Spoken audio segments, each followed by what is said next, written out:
All right, and I believe we are live. Welcome to this webinar, How to Market a Magic Show in 2007. I hope you're joining in from different parts of the world.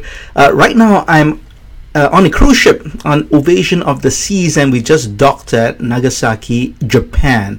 So if you hear any announcements or any sounds in the background, sorry for that. I can't control that. But thanks so much for joining in. I hope to give you some value, and as we discuss how to market a magic show in 2017. If you are watching this in the embedded page, there is a live chat box. So feel free to ask any questions, leave comments, and I will try to get back to you in real time. Today we will try to go for about 45 minutes, and we'll see how long that discussion goes. And now, as people join into this webinar and join in live feed, just some housekeeping announcements. Right now, there's a summer sale going on at illusionbookstore.com, 25% off most products. So go ahead and have a look around. Enter the promo code SUMMER upon checkout, and you get your 25% discount. Registration is also now open for the third intake of the Professional Illusionist Master Course, and there's a 60% early bird special going on, so you can check that out at the website. There's also a link on the webinar page as well. And finally, if you've been following me, you know I've released my original book test called Unwritten. This is quite a unique book test if you're into mentalism or mind reading and stuff like that, because it focuses really on visual drawings in the presentation, as well as the revelations or the outcomes that you either do as a drawing duplication or a prediction. Now, the basic set is a 2-book set, and there's an exclusive 3-book set which is available only direct from me. For the 2-book set, currently in North America, it's exclusively distributed by Hocus Pocus, so you can get it from them or you can get it from me. I offer free shipping worldwide. Great, looks like we're all ready to go. We've got people watching all over the world. So hi, once again, my name is JC Sum, and thank you so much for spending your time watching this webinar. How to market a magic show in 2017. If you read the article, which is also shared in the web page that you're watching this embedded webinar in, you see a link on 4 ways performing magic illusions is different in 2017. Check out that article if you have not read it yet. I won't regurgitate too much of the information here, but I will highlight some key points. And the key thing is, when 2017, times have changed. Times change so fast. The market is different from 5 years ago, 10 years ago. Forget about 15 years ago. We're just talking about 5 years ago. The market for live entertainment has changed tremendously. And in entertainment in general, from streaming services online to how the movie industry has changed, even like how Hollywood movies don't depend so much on the US domestic market, but depend on the worldwide market, specifically the China market, for really making lots of money. And if you go to, let's say, boxofficemojo.com, and you have a look at the takings of various big blockbusters, a lot of movies make their money because of the international market. The latest Fast and Furious movie, for example, made most of its money overseas, and that's how they hit over $1 billion. TV as we know it, we talk about terrestrial TV, your standard public TV, wherever you're in the world, has changed as well, because of cable TV, as well as online streaming services like Netflix, Amazon Prime, Hulu, and of course YouTube, where there are independent creators creating quality content and putting it online. So all these changes people's entertainment consumption habits, and this affects, of course, entertainment trends, affects live entertainment trends in several ways. One is where the money flows. So obviously advertising, right, which would be, I guess, the traditional model of how TV stations or media companies make money. That will completely change, because now advertising dollars will no longer go to just one place. They may split it up. They may go to different avenues to advertise their products. Advertising itself has changed. People don't watch 30-second or 60-second produced ads as much. They try to go for branded or embedded content, incorporating the brand into the content of the movie or the TV show or even the live show. Because face it, I mean, when we see an ad come up on a YouTube video, we just skip it, right? We hardly watch it. So where the money flows has changed, which then of course affects different stakeholders, affects the content creators themselves, and it also shapes the way people consume entertainment. So if you thought people had short attention spans before, now it's even worse, because if you go through your Facebook feed or your social media feed, you're really just seeing information popping up, scrolling past you. Any content that you see, whether it's a photograph, whether it's a text, whether it's a video, you really expose it for seconds before you decide to click on it, or even to spend time stopping to watch it, right? Let's say with Facebook feed, when the videos start, you don't even hear audio, so you're really just dependent on what you see. It could be captions, it could be what you see in terms of video, it could be the number of comments that you see, or maybe a friend has commented, and maybe you stop your scroll for 3 more seconds just to see if it interests you before you even turn up the volume or to actually watch the content. Even myself, when I'm watching content, let's say on Facebook, sometimes I don't even turn on the volume. I'm just literally watching the video content, and if it's something that really interests me, I will turn it on and listen to the volume at the same time. So all this has changed how people consume entertainment. The world is changing, and therefore, as a live entertainer, as a magician who offers your services as a live performer doing shows or gigs, you have to evolve accordingly, not just in terms of your content, but in terms of how you market yourself, how you promote yourself. And that really is the subject of today's webinar, how to market yourself in 2017. So let's talk about the two aspects of the market, because how to market a magic show, there are really two aspects of the word market. The first is your target market, and understanding what your target market is, where you belong in your target market, and also learning about other markets, even if you have no intention at the moment of going into the market. So target market is basically your area. It could be a particular market in terms of a geographical region, because you're working in a particular area and you want to stay within a confined city, state, or country or region. So that is a geographical market. A market could also depend on it could be divided in terms of industry. Maybe you focus on kids shows and kids events, or you focus on corporate industries, or within the corporate industries you focus on electronic markets, pharmaceutical, or maybe fintech, financial technical companies, or the industry. So these are all sub-markets within a bigger market.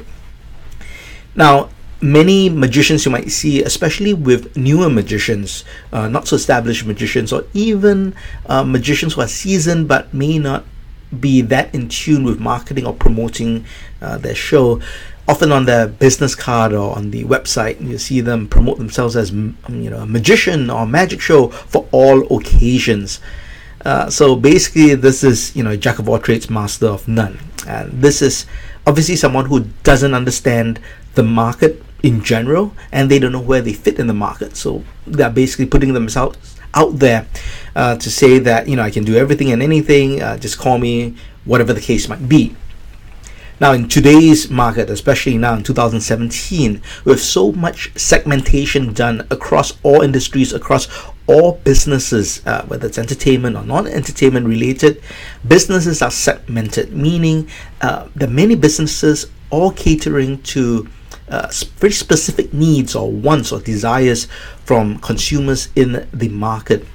So back in the 70s or 80s, the big department stores were all the rage. This is, one store which basically caters to all your needs, whether it's clothes, whether it's, furniture, hardware tools, toys, groceries. Basically, this mega department store will cater to all your needs. And of course, they put a lot of the mom and pop or smaller businesses out of business because they have economies of scales, they have great selection, and they're just so huge you can get everything in one place. But of course, as we got into the late 90s, 2000s, especially as the internet developed, you see that there's segmentation. There are much more boutique outfits coming out, small retailers, whether it's online or offline, brick and mortar stores, who basically cater to specific needs. And slowly you've seen a lot of these big departmental stores are closing down or shrinking their operations, closing their locations across, countries, cities, or across the world. And you have all these smaller businesses popping up, and people now focused on providing specific products or services for specific needs, specific segments of the market. So the market's really all cut up, and they're niche markets now. And that is the landscape currently, and probably for the foreseeable future. In fact, more than likely, the world markets are going to get even more segmented. So you're going to have really niche markets and service providers providing services and products just for these niche markets. And you're going to see any of these giant departmental stores, if they don't change their business model, they are probably going to fade and eventually die, and maybe you're just going to have one or two brands left in the world.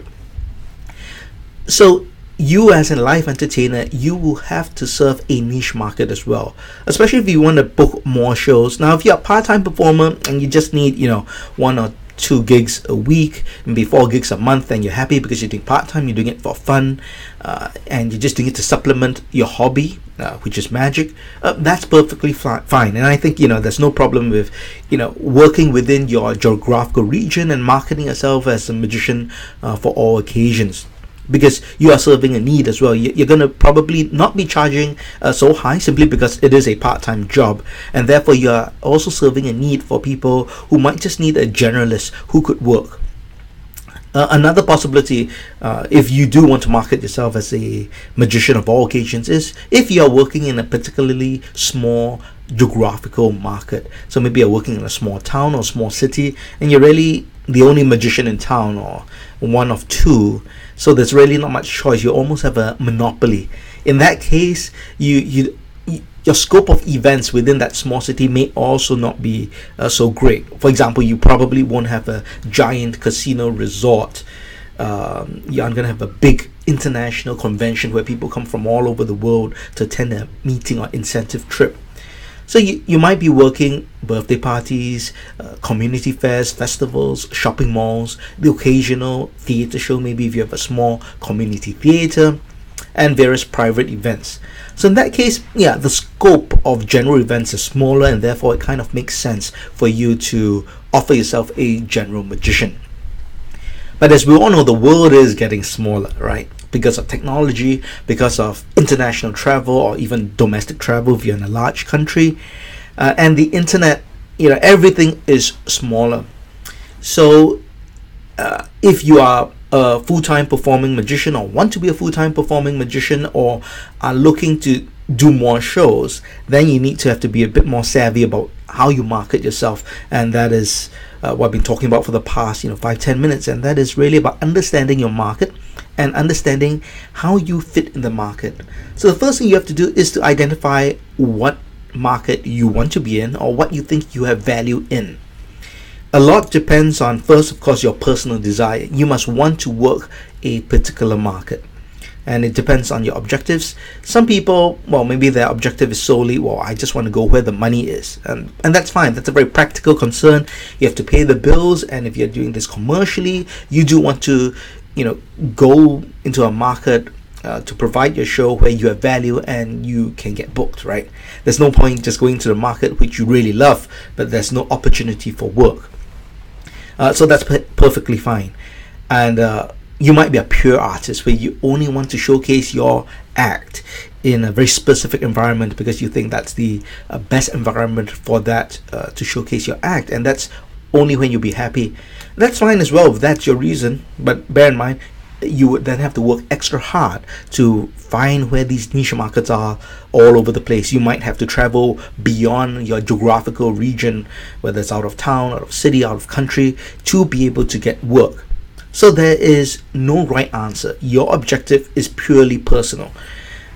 Everyone has different priorities, different goals and objectives, different commitments. So you have to figure out what market you want to do.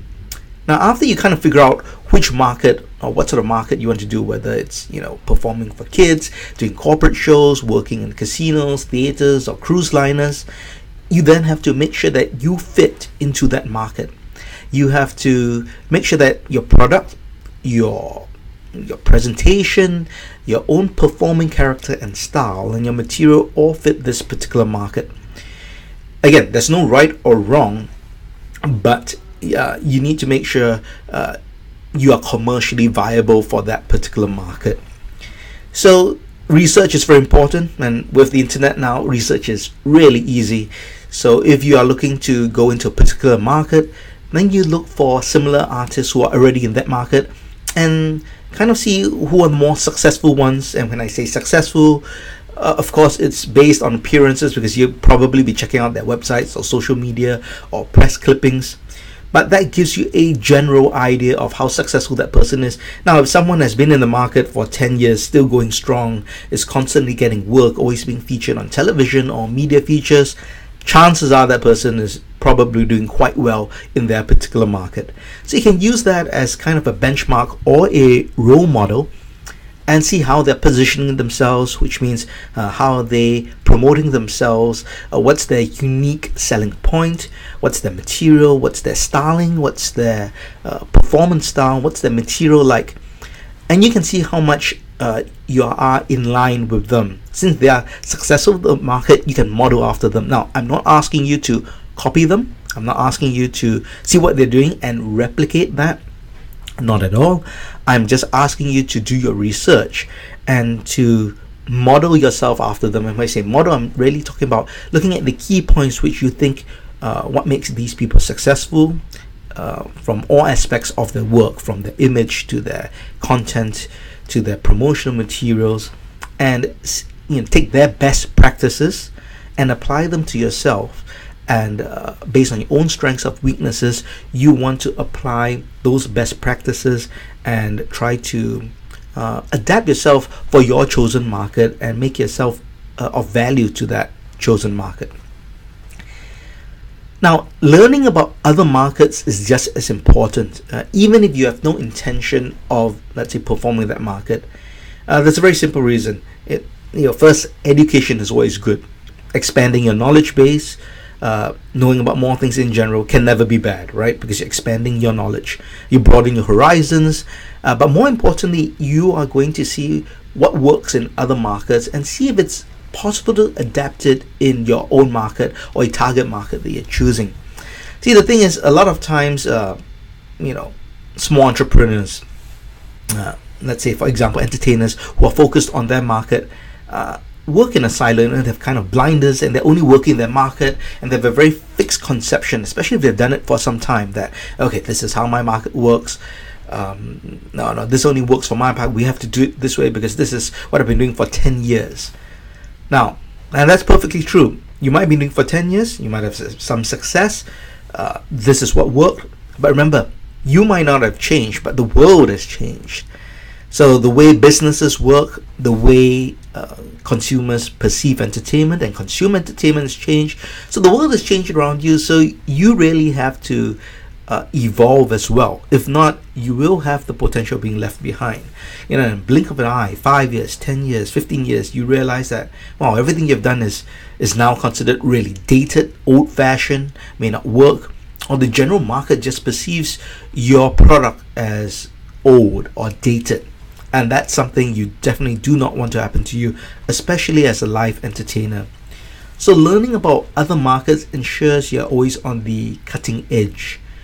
And in entertainment, that is so important because, as a live entertainer, you are part of the fabric of pop culture.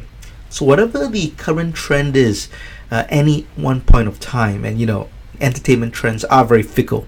They change, by the quarter of the year, right? One particular act, whether it's a generally now music artists and TV or movie stars are the one who kind of shape what is the current pop culture trend. but that changes just so fast. Someone is hot for literally, months if they're lucky, if not weeks or even just days, and that is that perceived trend at that particular point of time. So you need to know, just so that you can kind of benchmark yourself to see where you stand with the current entertainment fabric, and see if you need to evolve yourself, whether it's your dressing, your attire, your music choice, your delivery style. And I'm not asking you, of course, to be a trend hopper where you or be a fadster where you're always trying to keep up with the latest fad, because that is impossible as well. And it's I don't think in the long run it's a good business strategy for a live entertainer. But you definitely have to make sure that you're kind of in line and in the trend of current pop culture, unless of course you are doing a vintage act, or you're kind of doing a tribute act, which is deliberately doing a period act, for example, to fit a particular style. That's just the image you want to portray. Then that is fine. But that's really more of your content. I'm talking more about also the marketing, the business approach, and the promotion, how you promote yourself. So, for example, social media. Social media is now not just a nice to have. It is part of the modern marketer's toolkit. It is part of your marketing tools. So you need to embrace social media and use it to promote yourself. Even if you're doing an act which is, let's say, vintage, you're doing a magic from the golden era, right? So you're doing a tribute act. Now, even though that may be considered a vintage or a dated act, but you still have to use modern tools, modern approaches to market and promote yourself. And that's why I always recommend looking outside of your target market, and even outside of your entertainment genre, in this case magic, and to look at what other entertainers in other fields are doing and in other markets. See how people are promoting themselves, see what ideas they're adopting, how they position themselves, how they trying to grab attention of people. All this is very important, because you can then again take the best practices and apply it to your own market and your own product.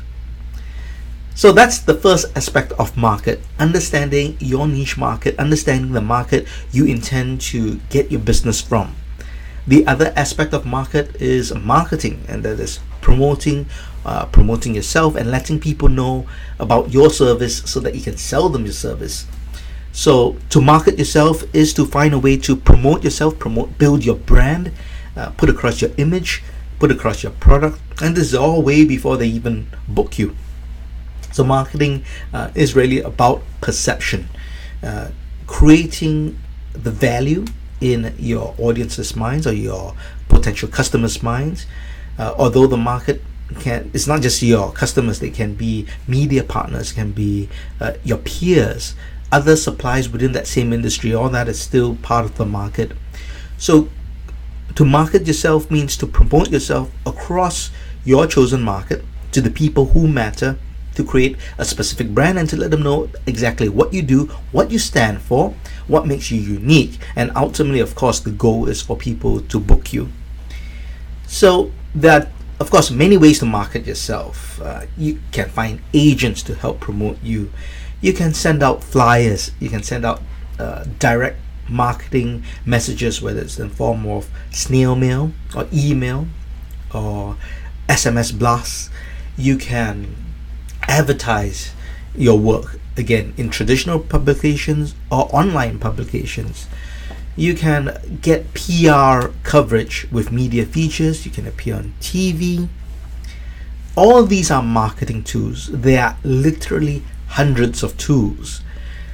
Now, being human and being a small entrepreneur, and by small I don't mean to demean that, small is in your small time, just saying that in terms of a business operation scale, you aren't a big business. Chances are you don't have hundreds of people working for you to sell your show and to support your show. So generally you're working by yourself or with quite a skeleton, small, lean team.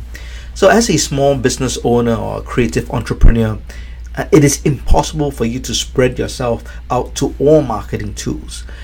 You won't have the resources, whether it's time, money, or just pure energy and effort. So you really just have to pick a couple of marketing tools to use consistently and focus on them. So I'll say narrow down to just 10 marketing tools first and then focus on 3. I'm really big on the rule of 3. So first narrow down 10 marketing tools and then you're going to focus on 3. And which are these best marketing tools? Again, no way is the way. It depends on your market, your target market. It depends on what they respond to. It depends on your own personal strengths and abilities.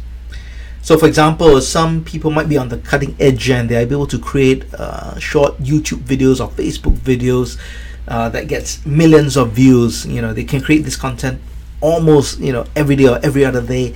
They film it, they edited it, it looks cool, it's edgy, they put it up and they get 1 million views, and this is exposure. But this might fit their personality. One, they might have engaging on-air personality or on-video, on-screen personality.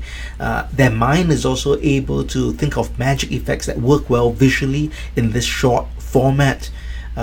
They may be native to technology, so they grew up with technology, so they're very used to editing, posting things up, embedding tags and sharing it on social media, and they're very comfortable doing this. Now, if you're older and you might not be a native technology person, you aren't even comfortable building your own website, you're really happy that you can even just log on Facebook and send emails, you're not good with video editing and filming, then chances are this is not something that you would naturally want to do. You'll find it difficult, you won't be able to do it at the same speed, definitely not at the same quality, and you just won't know the nuances that the native technology people would be able to do it. So you won't want to compete on that level. You want to compete on your own strengths. Maybe your strengths is talking to the people, establishing relationships in the old way, and that's picking up the phone and talking to people or meeting people face to face. So that is a marketing tool, connecting to people on the phone, engaging them personally and selling yourselves, building relationships. That's a really powerful marketing tool. And chances someone who spends most of the time behind a camera and computer and editing, chances are they may not be as strong as you to connect on a one-on-one personal basis. So that can be an advantage as well. So that is a promo tool. So pick just 3 tools out of a pool of 10 and focus on these 3. I say 10 because you will want to use at least 10 to spread your presence. So for example, let's say you're not super tech savvy. You still need a website, you still need a social media presence. So you still need to look for professionals to help you build a good website, which is current. So you would have to revise your website probably at least every, I would say, 2 years, just to make sure it's fresh. Make sure you're using the latest plugins or technologies or coding, just to keep it up to date. You may also want to refresh photographs, videos to make it appear current. So you might not be, of course, making tweaks every single day, adding new content, but you would have to do it at least, as I said, every 2-3 years, and your presence is still felt. Same for social media. You might not be doing social media posts or sharing content, whether in form of written posts, photographs, or videos. You might not do that 5 times a day. You might not even do it every day, but you probably want to keep up a lively presence every few days, so people know you're alive, and just know that you are you're current. So because people absorb their news now basically by social media, right? So that's how they form impressions and judge as well. So while you don't focus on, let's say, these particular tools, you are still very much using them. But on a day-to-day basis, or something that you use really actively, you just want to focus on 3. And whatever you choose, whatever 3 would fit best for you, because it depends on your market. And I'll just give an example in terms of how different it can be for different markets. Let's say for the kids' birthday market, a lot of it depends on word of mouth. Because if you do one good birthday party and there are 10-20 kids there, a couple of parents, they see it, and kids performers know this, and I started out doing birthday parties, so I know this as well. You do one party, you do a decent job. Even if you don't do a decent job, sometimes you get referred simply because people may not know of any other entertainer, and you get referred to their friends. So if word of mouth or referrals are a big part of your business, like if you're for a kid's birthday party performer, you want to work on these tools. You want to have feedback cards or forms. You might want to have follow-up emails or thank you cards, discount coupons to tell them, if you refer a friend, they're going to get a coupon. Or maybe if you refer a friend, the next time you book the birthday party for next year for little Kimmy's birthday, you're gonna add on $50 worth of balloon sculptures, or you're gonna do a special longer show, or give them a discount, whatever the promotion might be. But you work on marketing tactics like this to promote yourself for this particular market. Now, if you're working, let's say cruise ships, it's almost impossible for an individual to knock on cruise ships' doors, look for entertainment directors in the head office to pass your promo video, or to get a meeting and try to talk to them. It's almost impossible unless you have a direct connection in some way. So you do need an agent. So therefore, your primary focus would be to look for an agent and to develop a relationship with the agent and ensure that they keep promoting you and work with you to get work. So it's as simple as that. But if you're a birthday party performer, chances are you aren't going to have an agent who's actively looking for birthday parties for you and making a commission from that. So as you can see, different tools will work better for different markets simply because there are different needs. Different industries work differently. Different markets work differently. So you have to apply your own tools. And once again, this is where learning about how different markets market themselves can also work. Now, I just said, if you're a birthday party performer, you probably won't use an agent. But that doesn't mean that you can't. Maybe that is the missing link. Maybe there is actually a market. If you're in a particular large city or very dense population, maybe you could have an agent. But maybe this agent is not a traditional agent. Maybe it's a mother or a parent who booked you for a birthday party, and they don't really have much to do, and they're always on social media, always talking to different friends. They're very social. They go to social events. Maybe they could act for your agent, act as your agent, and they promote and represent you.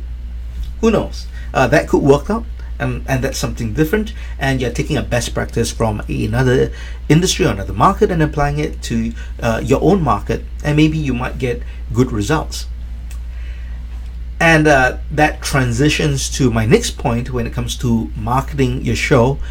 Besides the traditional marketing tools, basically what has worked or what people are doing, and getting results from that, that's great, and you do that.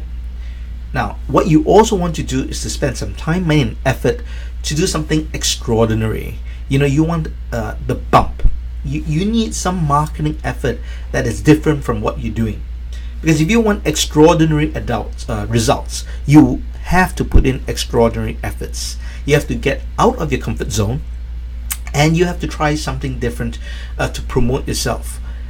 Let me give you just some examples. Now, this is nothing too crazy. These are just what I call bumps, or these are things that have helped entertainers beyond just the traditional marketing.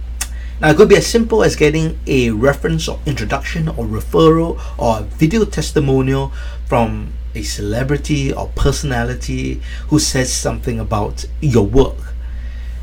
And you include this in all your marketing tools, whether it's written in text in all your websites, your promotional printed material, or they come as captions or subtitles in a promo video. And I was just talking to an entertainer, and he talked about how his agent signed a new act, and that new act got 25% more of his fee, simply because he had a nice intro from some celebrity who said this guy was the best thing he had seen, or something to that effect. Now, from a technical standpoint, the actor I was talking to basically said he's good, but everyone is just as good, and the shows are similar. The only difference was this introduction from this celebrity, and it made all the difference to the agent and the end client. And for that guy got 25% more fee than another guy got. And if you add it up over the years and over the shows, that adds up to hundreds and thousands of dollars. That makes a huge difference. So it's as simple as that. Something like a testimonial from someone who's credible, or collection of testimonials, can make a difference. Because remember, marketing is about perception. For me personally, these celebrity endorsements don't really mean anything to me.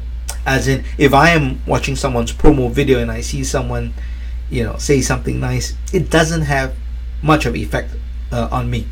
And I really have to watch the material to get a sense of whether I think an act is good. But that's not important, because I know by and large, the average person or average consumer or the client, potential client, is affected by something like that. So they see they see a big time celebrity, whether it's a fellow entertainer or politician or business person, CEOs of companies, all saying, wow, this person is great, this is the best show I've ever seen. It really forms a positive impact and can make a difference on remembering this person or making the decision to book that someone.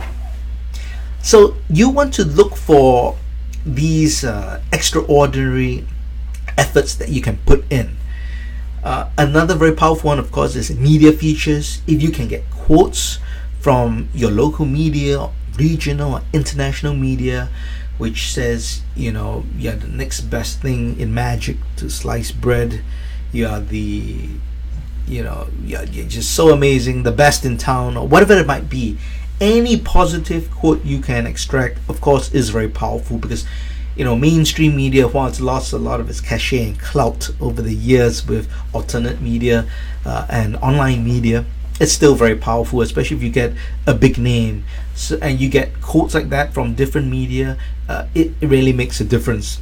And I mean, for me personally as well, definitely has helped to build credibility and visibility, and allow the ability to charge a premium price, simply because no other magician in, let's say, the region has similar quotes or similar endorsements from these major publications. So that can be very powerful. Doing publicity stunts of some kind, doing extraordinary acts which can get covered by the press, or doing a huge charity event, that can be a good marketing effort. If you can tie up with a good charity where you do a fundraising show, that's something that can kill multiple birds with one stone. One, you're doing a great thing.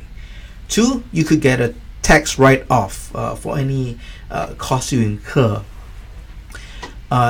You get, of course, good testimonials for the foundation or the organization you're running, raising funds for.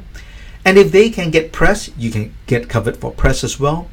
And if they can reach out to personalities, celebrities to attend the show on behalf of the good cause, it's easy enough for you to rub shoulders and try to get some endorsement. Or you can work it out with the organization to tell them they have to actively try to get you a meet and greet with these celebrities or personalities, so in the hope that you can request for an endorsement from them. So that's something that you can explore as well. So these are just different ideas, but the point is you need to do something extraordinary, something different from your usual tactics, so that you can get extraordinary results, unusual results, and you use this to leverage and to promote yourself. Now, if you have any questions, and I've been going on now for about 4 so if you have any questions you'd like to ask questions, feel free to leave a message on the chat right now.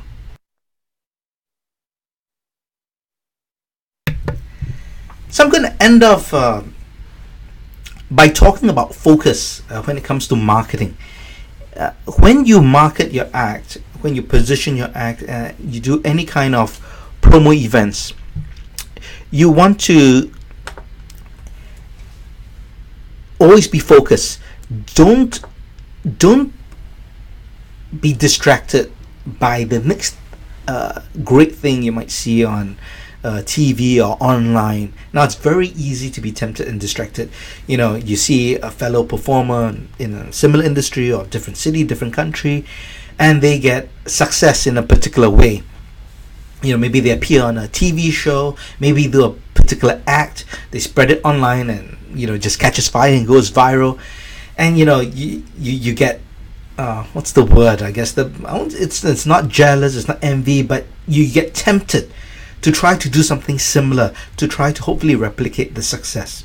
Now this usually rarely works out, because then you become a person who's just trying to jump on a trend or a fad.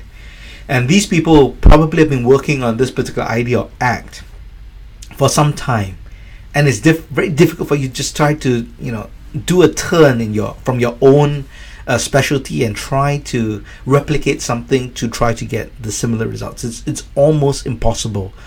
So resist the temptation, but use it as motivation and inspiration for yourself to push yourself, and always to remain on your own path. Now, of course, you can use it again as benchmarks.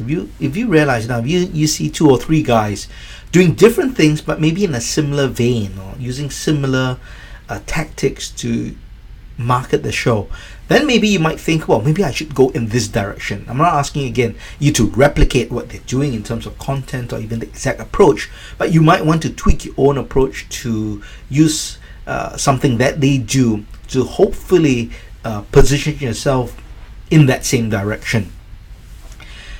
Because, and I'm sure this happens to you all the time as well, you get requests from clients. They'll send you an email, they'll call you and they say, hey, we want you to perform for an event, but can you do something like this? And then they show you a link to a video of someone performing an act, and usually this is an act from TV, so it's from a TV show or TV special, or could be a live environment, but obviously created for a TV audience, so they have the best possible technical support, the audience is in front, they've got the best possible angles.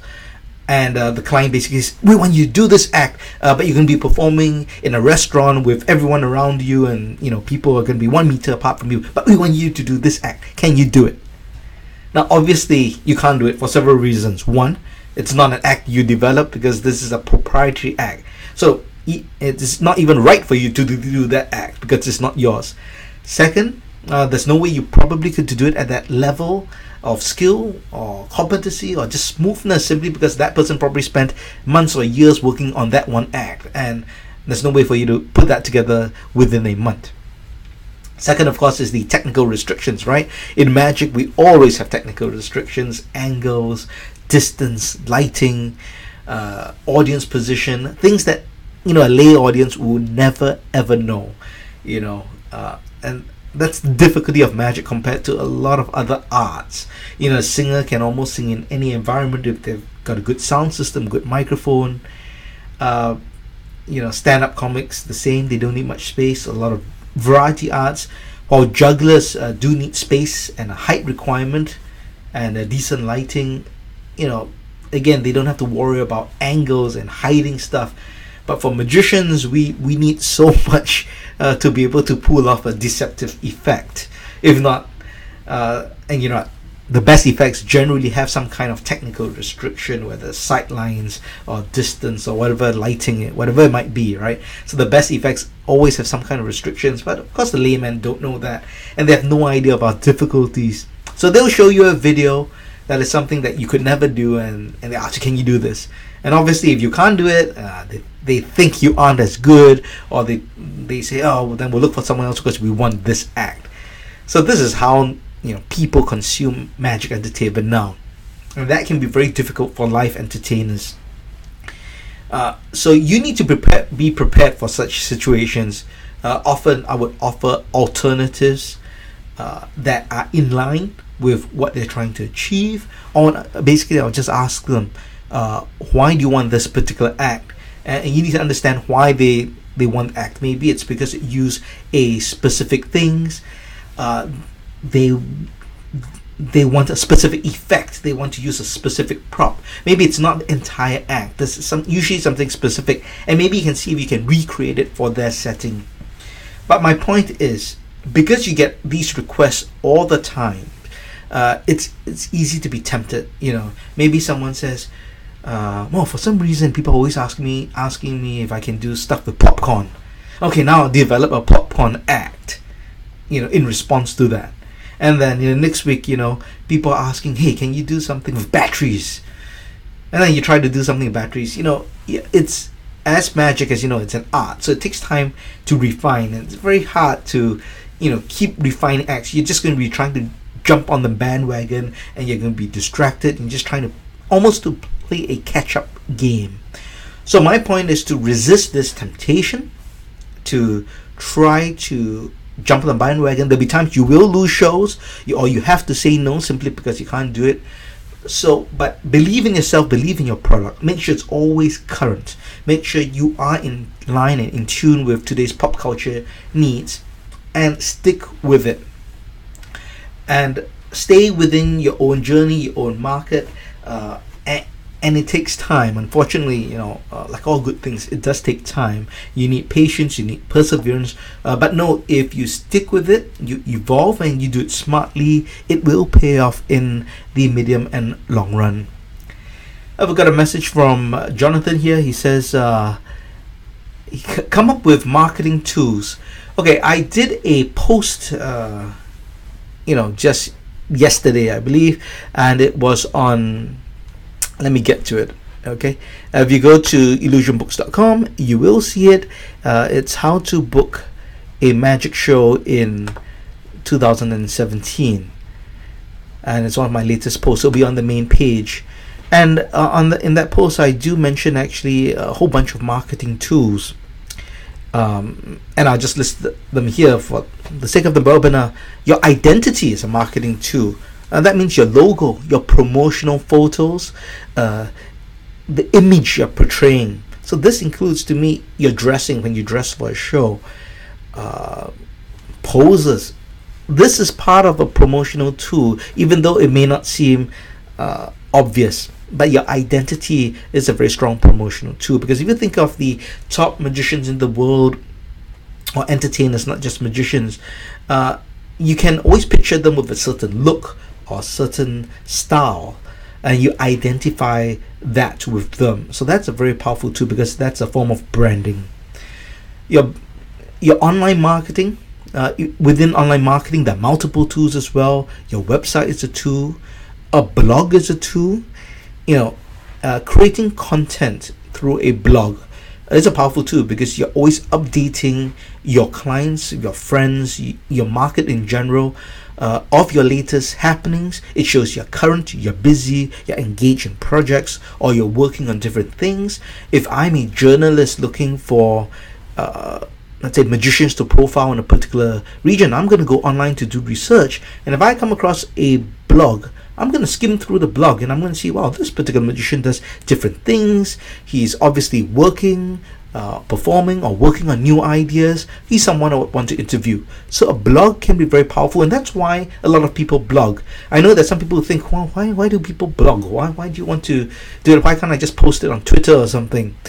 Well, simply because from a commercial point of view, a blog can be a very powerful tool, and if you create content that way, you're showing yourself current. It's a way to showcase credibility, expertise, to share your experiences, and basically to build your brand. Creating content can be the form of a video platform, whether it's YouTube or Facebook videos.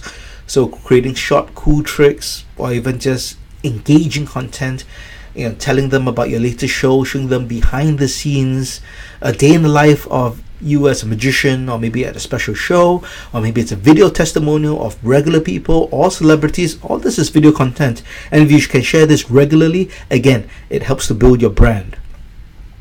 You can do advertisements, for example, Google AdWords. That's basically Google's advertising platform. And this is not the place to go into it, but you can easily find out information, video tutorials, blog posts, and even within Google itself, a lot of content on how to use AdWords. And that's basically to have your website pop up in in Google itself or in websites which are using AdSense, which is the advertising platform. And basically it's consumer driven. And again, not to get into it, but basically it's the modern day online advertising, and it's currently one of the most popular ways to advertise yourself. So if you are working in markets which I won't say depend, but which will have a lot of click-throughs using AdWords, then this is definitely something you want to invest in. So you might want to put aside $100 a month. And if you have never done it before, you might want to consider $100 a month for the 3 months and to see if you get results. Because $100 for 3 months is $300, and if you book 1 or 2 shows, it's probably going to cover that cost. So it makes it worthwhile. But of course, do your research and find out, there are many different tactics and strategies of how to use AdWords. It's not so simple as to just, sign up with AdWords, put your website, pay money, and get hits.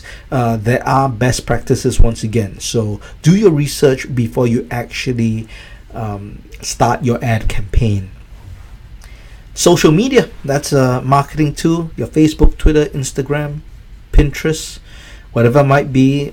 In 6 months' time, there's going to be the new hot thing. In 2 years' time, there's going to be something completely different as well. But social media, again, very powerful tool, especially if you have a large following. And this is interesting because even in, let's say, the world of acting, there are many actors and actresses who do get roles, not necessarily because they have or they are good actors, or they are they're skilled, or they have a whole portfolio of movies they've done. Sometimes it's simply due to the size of their social media following. And you can Google this because there have been media reports on this where actors and actresses have commented that a lot of times directors, casting directors, producers look at social media accounts to see how big a following is, and it's all business. Because if they have someone who has 1 million followers and they cast that person, probably they can get close to 1 million people to tune in to watch that content. And that's great. And someone has 10 million viewers, wow, they get a cachet of that audience. Now, as a magician, chances are you might not have 1 million viewers or followers. Maybe start off with 100, but you have to build it. You have to start somewhere. And again, look at it as a snowball effect. All these are marketing tools, and the more that you pile on, the stronger a case, the stronger you have or a chance to get booked. Media and PR, agents, I mentioned, show bookers. Now there are different kinds of agents. You have talent agents, you have event producers who are event organizers who organize events and may book talent at the same time. There are dedicated talent agents, casting agents, and there are agents for specific industries. So they are too. So building relationships, finding them out, getting on their roster, or being one of their talents, these are tools. Media and PR, advertising, direct marketing, I mentioned this is probably one of the tools that most magicians would use at one point or time of another. Direct marketing means directly marketing yourself to consumers or clients by way of email, phone call, snail mail, but basically it's to get direct contact with them. And again, when I mention it, direct marketing is in itself a whole technique and strategy. You have to read up and learn about it to find out what are the best ways to create a campaign for your market, and then going ahead and doing it. Referrals, word of mouth, exhibiting at trade shows. Now, trade shows are basically exhibitions that you might have at an expo hall or convention center, but trade shows specifically generally refer to very specific shows built up or set up just for a particular trade or industry. So an exhibition generally means a general exhibition for the mass public. There isn't a huge target audience, but trade show specifically refers to, well, maybe something just for the printing industry, something for the hotel industry, for the electronics industry, communication industries, bank, whatever. If industry is big enough, there is going to be a trade show based on it. So for the event industry, there are trade shows now, definitely for the event. A lot are tied in with sound, light, and event support industries, or sometimes with tourism or hotel industries. Well, so look in your area and find out what trade shows are that fit your industry. Now, chances are you might not want to be a participant in the sense that you don't want to pay to do it because it will cost thousands and thousands of dollars. But the great thing, as an entertainer, you can barter trade. So I'd say approach the organizers of these trade shows in exchange for a booth for free. You will offer your entertainment services. Maybe they'll always have some kind of gala dinner or cocktail reception for exhibitors, partners, sponsors, advertisers. So you can say that you're going to provide entertainment worth X amount of dollars. Let's say it costs $2,000 to rent a booth for the period of the trade show. You say, well, you're going to offer $2,000 worth of entertainment, whether it's close-up magic, whether it's a stage show, whether it's a combination show, whatever it might be. You work out the deal. But the whole idea is to do a direct barter exchange. You do a show in exchange for a booth. Now you then take the opportunity to showcase yourself at the booth. You will have to spend some money because when they give you the booth, they just give you that space, infrastructure. Maybe they'll give you normally power, a power supply to the booth, the space, basic table and chairs. That's it. You have to still come up with advertising banners. You want to have a display. You probably want a TV screen, laptop to show your videos. You may need to hire someone to help you to man the booth because in a trade show a day it's about 8 hours. Chances are you might not be able to stand there for 8 hours at a time. You want to take some breaks, so you want someone to be able to help answer questions and be there if you aren't there. But this is a great marketing tactic because the people who come for this trade show are people in the trade, people who are looking out for such things. Potential clients, potential partners, now even industry partners, they may not hire you, but they are in a position to recommend you. So you might think, well, this guy, this is a sound company. Well, he is never going to book you as a magician. However, he's going to be booked by clients, and clients may ask him, hey, do you know any other entertainers? And if he knows you, he's going to recommend you. Chances are he might not even take a cut because he's not an agent. That's not his business. So you get a direct referral and you make all the money. So that's a great tactic that you can use. Trade shows. Business partners means basically going up to complementing businesses and see if you can work out some kind of arrangement where they can promote your services. For example, let's say a restaurant. If you're a close-up magician, you can do a barter trade, or you can work out some kind of promo. It is up to you to be creative, but basically work a deal with the management to maybe put up a poster, put up table tents, or put up flyers at the counters to promote your services as a close-up magician for private events. So you are using their establishment to reach out. Now, chances are, again, they aren't going to do this for free, so you have to give them something. Man, you know what? Maybe you give them a close-up session once a month in exchange for this advertising space. So this is an example of a business partner, and this is the most obvious example because it is a venue and establishment. But again, you can work with service providers. I mentioned a sound company earlier. We'll talk to a sound company, but say that you would give a 10% referral fee back to them if they recommend you. Just work that in, and for him, well, no problem. He just refers you. He gets 10%, whatever the amount might be. It's better than nothing. So if you can develop 10 business partners in this way, you have 10 new marketing tools or tactics working for you to drive business or inquiries to you. So there you have it. That's quite a number of different marketing tools. Hopefully I've answered that question. Any other questions? If you have, please do write down in the chat. If not, I'm going to wrap this webinar up. I hope I've shared some value. I hope you have gained some insight or just awareness or maybe just reminders of how you should market yourself. Okay, so there's an announcement coming in, as I said. So I'm just going to mute the mic for just a bit.